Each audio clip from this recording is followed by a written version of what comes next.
सकाळु उठी मु बाहर आइथिली मार्केट दुकान पे 2 कैरेट एग आनिली आ घर पे किछिटा फ्रूट्स आनिली। हेलो गाइस, जय Jagannath, welcome to my mini vlog. Mummy आज कोन गोटे कहउतले टेस्टी खाଇବା बनेइछंती, चलंतु देखिबा कोन बनेइछंती। जाई कि देखिला बेलकु रोल टे बनेइछंती, सेटा भी पुणी बासी रुटी रे। फास्ट तो मु भाबिथिली कि एटा एते खास ही नथिबो, मना करथिली खाइबिनी बोली, किंतु मम्मी कहले टिके तो खाई कि देख केमिति लागुची। किंतु सीरियसली कहूची रोल टा बहुत ही टेस्टी थिला।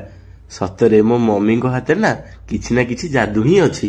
तो बर्तमान एबे मम्मी को मिसी रोल टी को फटाफट कंप्लीट कर देथिलु। देन मु एबे खाइबा कंप्लीट कर देई बाहरी गली दुकान को। मान्यवर मुख्यमंत्री आसीबार थिला तो रोड सेतु बहुत फांका थिला आ एमिति किछि डेकोरेशन हेतिला।